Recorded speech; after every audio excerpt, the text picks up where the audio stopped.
सकारात्मक होनी चाहिए। मैं इस बात की उम्मीद करता हूँ कि ये लोग वो बातें सीखेंगे। हम उस माहौल में ढालेंगे नहीं। आज का संसद का जो हम कहें माहौल बना हुआ है या विधानसभाओं का जो माहौल बना हुआ है, उसमें तो गतिरोध की स्थितियाँ ज़्यादा होती हैं। महिलाएं तो उसमें सुधार लाएंगी। उसमें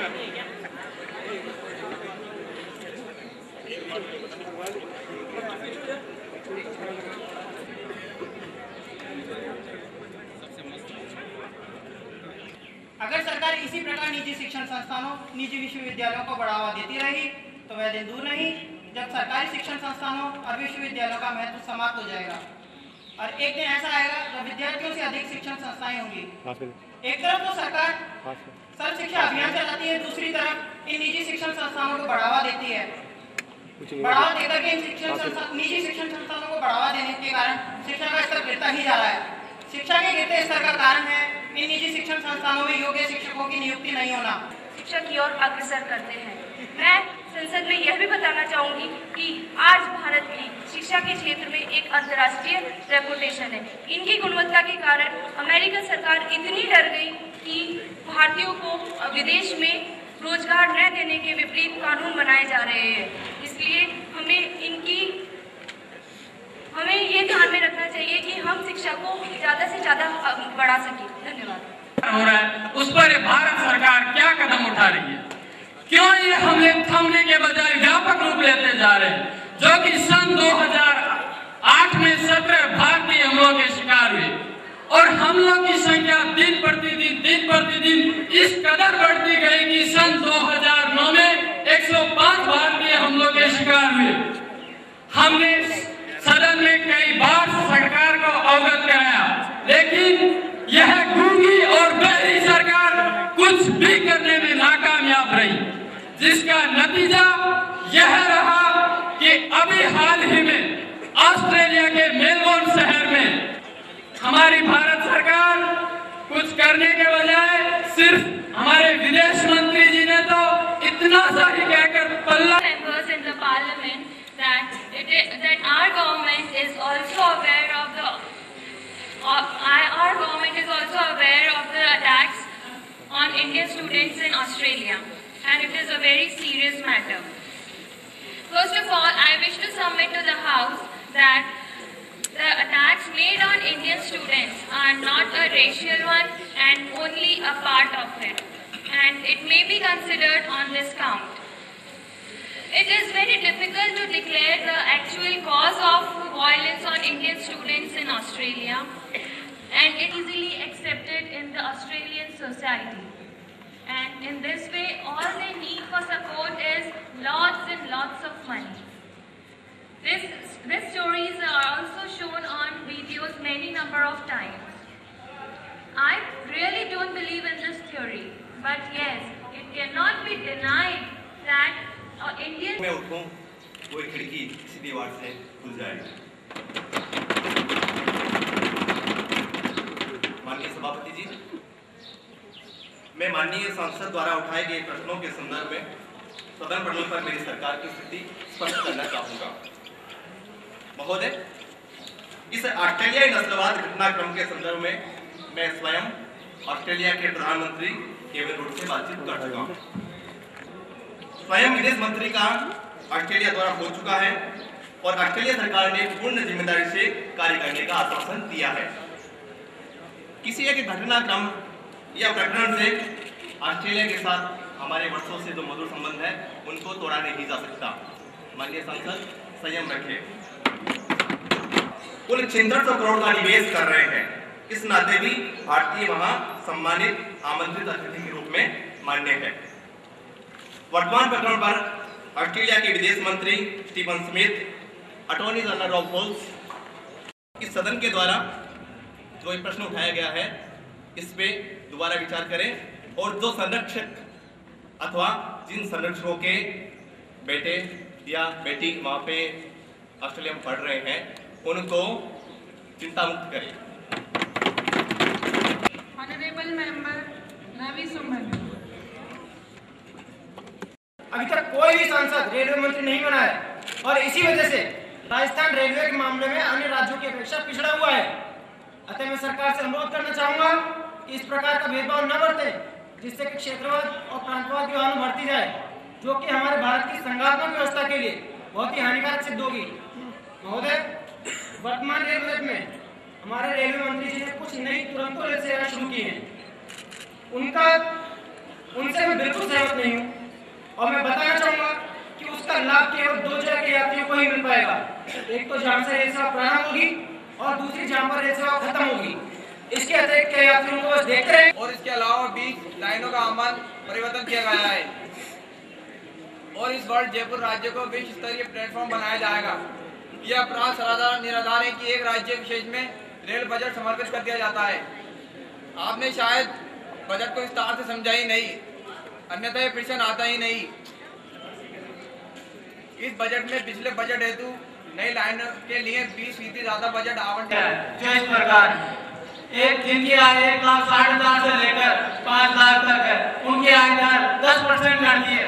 इसका सीधा मतलब यह है कि मैडम जिनकी आय 3 लाख से ज्यादा है, उनको इस नई दर से जो पूर्व दर 20% थी, करीब 25,000 रुपए का लाभ होगा। और जिनकी आय, यह बताना चाहूंगा कि हमारी सरकार 2011 में एक नया टैक्सेशन कोड लाने जा रही है, जिससे अधिकतम दर 10% होगी, जो अधिक से अधिक आमदनी कर चुका सकेगा। धन्यवाद। रूप में जाना जाता है कि संयुक्त राष्ट्र की सुरक्षा परिषद में स्थायी सदस्यता के बारे में प्रश्न कर रही हूँ।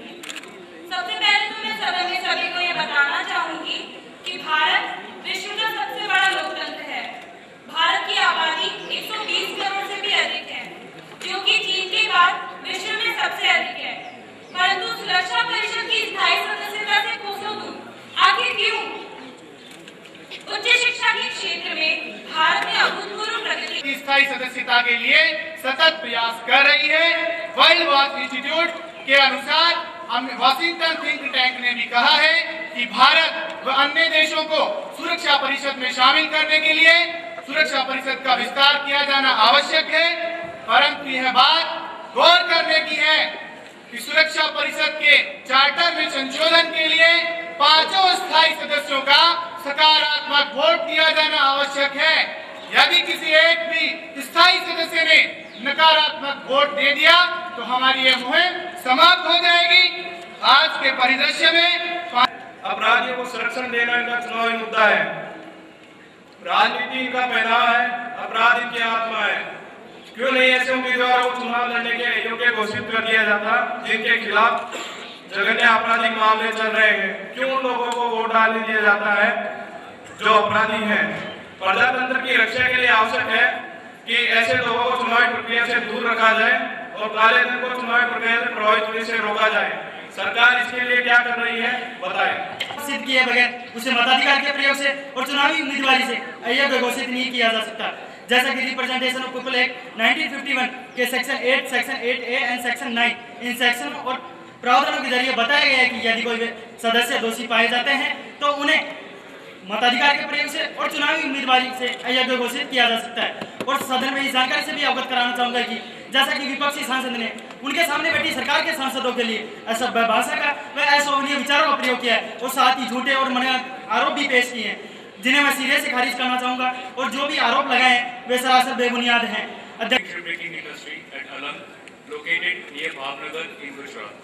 There are unsafe working conditions for around 40,000 workers employed therein. I hope you all are getting me. I repeat, 40,000 workers are employed here in unhealthy working conditions. The shipbreaking yard is notorious on account of dismantling toxic-laden ships.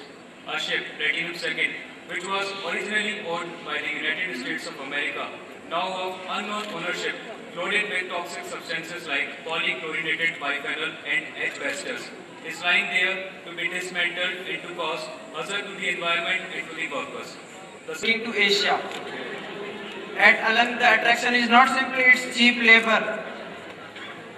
The high tides carry the huge vessel to the beach and the low tides lays them in the dry docks of developed countries.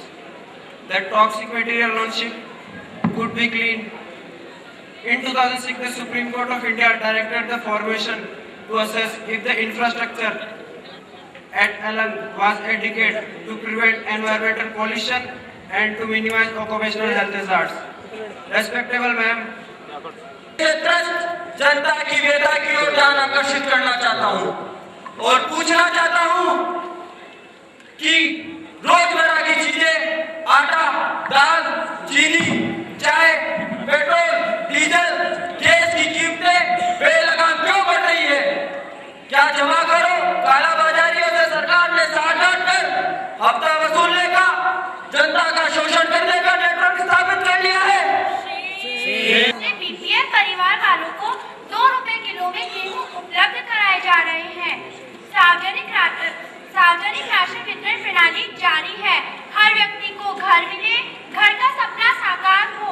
इसके लिए housing board की अल्प आय वर्ग के लोगों के लिए सस्ते एवं न्यूनतम दर पर मकान आवंटित कराने के लिए कल्पतरु योजना विगत वर्ष बढ़ा दिया गया, जिससे कई लोगों की मृत्यु हार्ट अटैक से हो गई और कईयों ने आत्महत्या कर ली। महोदया, अखबार की कुछ कटिंग्स हैं जो मैं आपके सामने प्रस्तुत करना चाहता हूं, जिसमें उन व्यक्तियों के बारे में बताया गया है जिन्होंने आत्महत्या की है। महोदया, कानून में ये प्रावधान है कि जो सरकार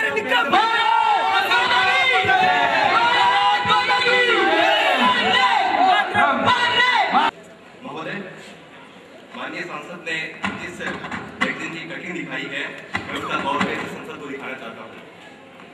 रोजगार का सृजन। देह सिवावर मोहे देहे, देह सिवावर मोहे देहे, शुभ कर्मंते कबाऊ न डरूं, न डरूं ये सो है जब चाहे लड़ूं, निश्चय कर अपनी जीत करूं, निश्चय कर। माननीय सभापति जी, प्रतिपक्षी महंगाई, आतंकवाद, मंदी के मुद्दे पर सरकार पर अंगुली उठाने से पूर्व जरा अपना अतीत तो जान ले। कथनी और करनी में अंतर करने वाले ये वही लोग हैं जो सत्तासीन रहे तब संसद पर हमला हुआ। महंगाई में गरीब का प्याज सेब से महंगा हो गया, देश का सोना गिरवी हो गया, देश पर व्यापारिक प्रतिबंध लगे।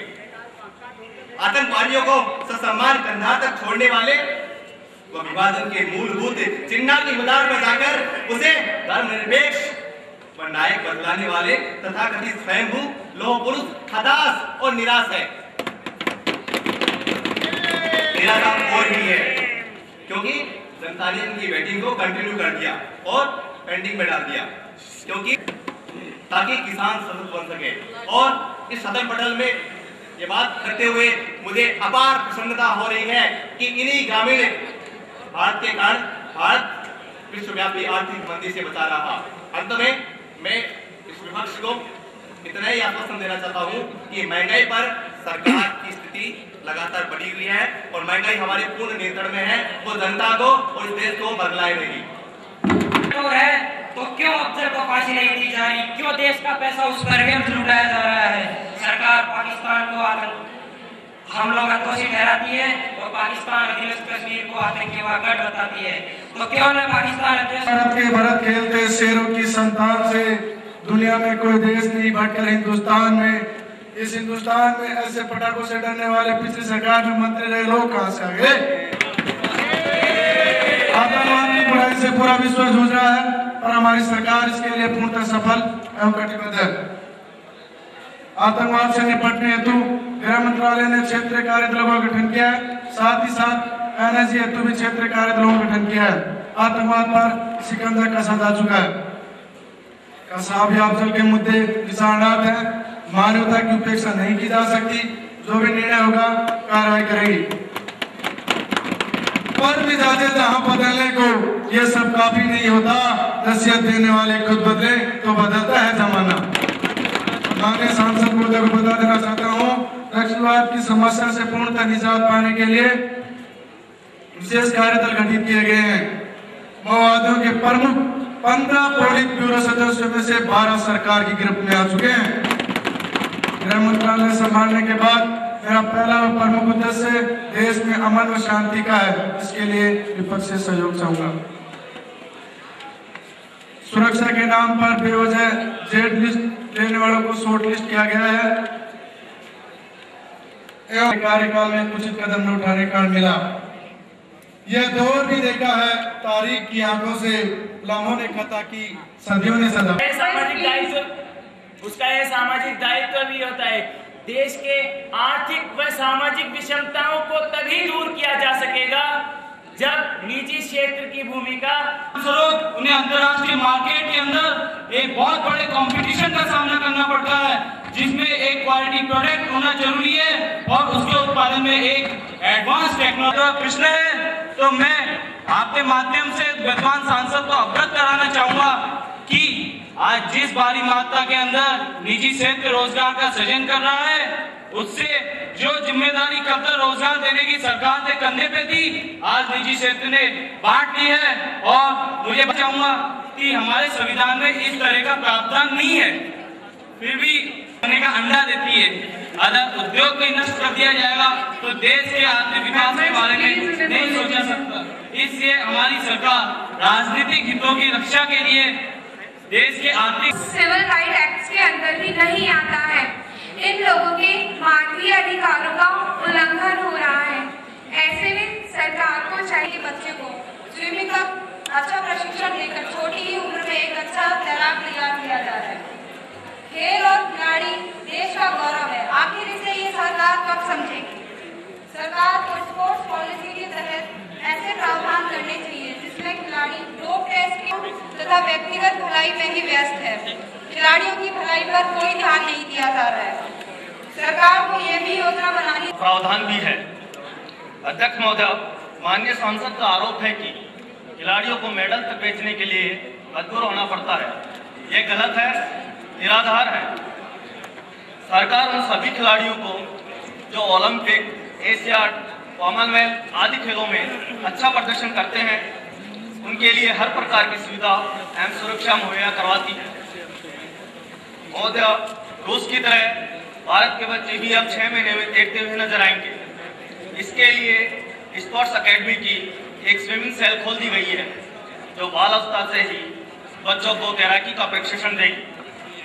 महोदय, सरकार मैच फिक्सिंग ड्रग्स लेने वाले coming worse day by day. Industries are also not playing their part properly.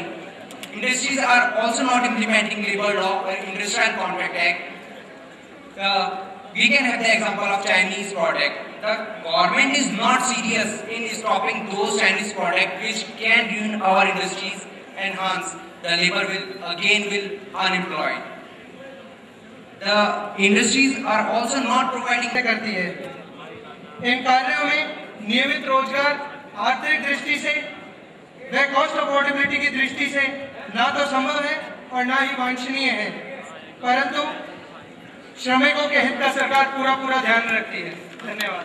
के माध्यम से इस सरकार से अपेक्षा करता हूँ कि ये ऋण वसूली के लिए रिकवरी एजेंसियों की स्थापना बैंकों द्वारा की गई है, उन्हें समाप्त करें। वह बैंकों के समूह वैसे विशेष बेनिफिट ना दे। अध्यक्ष महोदय, यदि ऐसा किया जाता है तो इसकी रिपोर्ट पुलिस को की जानी चाहिए, बैंक ऑम्बुड्समैन को इसकी रिपोर्ट की जानी चाहिए तथा The principal reason responsible for it is the growing level of greenhouse gases and their uncontrolled emission in the environment. So, Madam Speaker, in the year 1997, a protocol was signed in Kyoto, in which every member of that protocol तरह से छाए रहे, जिसमें महत्वपूर्ण भूमिका भारत की रही और इस भारत की उठाए गए पर्यावरण के प्रति कदम की प्रशंसा पूरा विश्व कर रहा है, जिस बात को पूरा भारतवर्ष भी जानता है। और मैं बताना चाहूंगा, जो अंत में माननीय सांसद जी ने कहा कि चीन के साथ हमारा पास्ट अच्छा नहीं रहा, तो मैं बताना चाहूंगा कि जहर को मारने के लिए सांप से दोस्ती करनी पड़ती है। धन्यवाद। बताना चाहूंगा कि ये केवल एक घटना नहीं है, बल्कि पूरी घटनाओं की एक श्रृंखला है, जिसमें से मैं आपको संक्षेप में कुछ घटनाएं बताना चाहूंगा। सबसे पहले फिलीपींस में 17 नाविक, फिलीपींस के एक जहाज को 17 नाविकों के साथ बंदी बना लिया गया और उसे 10 महीने तक बंदी बनाए रखा और उसे जिसकी अर्थ है कि हर कोई भी देश के खिलाफ कार्रवाई कर सके, जगह देश के सागे लूट होने लग रही है वो कार्रवाई कर सके। और सोमालिया समुद्री तट पर जबकि लूट होने which is the age of retirement. The average of a cabinet minister is 66.90, but these members have no plan to retire in the future. Then how would the new person can get chance in the parliament or legislative actions? Ma'am, may we protect the honor of the country in any age. In India, our constitution has adopted the British parliamentary system, there is no age limitation as such as applicable. According to our constitution, that there is also not limitation of देश की जगह विदेश की ओर रुख कर रहे हैं। क्या सरकार इस ओर कोई कठोर कदम उठा रही है? जवाब दें। सरकार आर के आगमन समिति द्वारा की गई सिफारिशों को अमल में क्यों नहीं ला रही है? क्या इन समस्याओं की घटनाओं से निपटने का सरकार का जिम्मेदारी नहीं है? इस ज्वलंत समस्या से निपटने के लिए सरकार क्या रणनीति बना रही है? स्पष्ट प्रवेश अन्यत्र नहीं किया जाए और उसे 3 वर्ष तक शिक्षा से वंचित रखा जाए। रैगिंग के अपराधी को 50,000 रुपए जुर्माना तथा उसे 3 वर्ष के कठोर न ही कोई वारंटी है। आज वर्तमान वैश्वीकरण में जैसा आपको विदित है, हमारा राज्य हर प्रकार की वस्तुओं का निर्माण करने में सक्षम है, तो फिर कैसे इन चीनी वस्तुओं ने अपनी पैठ भारतीय बाजारों में बनाई है? ये गंभीर चिंतन का विषय है जिसका नहीं कर दिया जाता है। जहां तक रही चाइनीज सस्ते उत्पादित वस्तुओं की बात, तो मैं सदन को बताना चाहता हूं कि चाइनीज उत्पादित वस्तुएं गुणवत्ता में निम्न है, अतः वह ज्यादा समय तक भारतीय बाजारों में नहीं टिक सकती। जनता स्वयं ही उन्हें नकार देगी। और जो हम देख भी चुके हैं कि चाइनीज खिलौने, चाइनीज इलेक्ट्रॉनिक आइटम और चाइनीज मोटरसाइकिलें इस तरह से कभी भाषा, कभी जाति, कभी धर्म, कभी निवास स्थान और कभी जन्म स्थान आदि के नाम पर जो हिंसा बढ़ती जा रही है, उसके कारण भारत में भी ऐसे नफरत से उत्पन्न अपराधों के कारण सभी समुदायों पर गंभीर प्रभाव पड़ रहे हैं। यही नहीं, यदि हम किसी समुदाय के विरुद्ध जानबूझकर लागू किए जाने चाहिए, देश की अखंडता को खतरा होगा, तो ऐसे हेट क्राइम्स करने वाले अपराधियों के लिए विशेष कानून बनाने में भी हमारी सरकार नहीं हिचकिचाएगी। आने वाली आर्थिक गरीबी का भय बना रहता है। आज भारत में स्त्री के आर्थिक अधिकार को सिर्फ भरण पोषण के अधिकार तक ही सीमित क्यों कर दिया? तंजानिया ने भी इस सिद्धांत को अपना लिया है, जिससे महिलाओं के अनपेड डोमेस्टिक लेबर को करीब करीब मान्यता मिल गई है। लॉ कमीशन ने अपनी 219वीं रिपोर्ट, जो कि मार्च 2009 में प्रस्तुत की गई थी,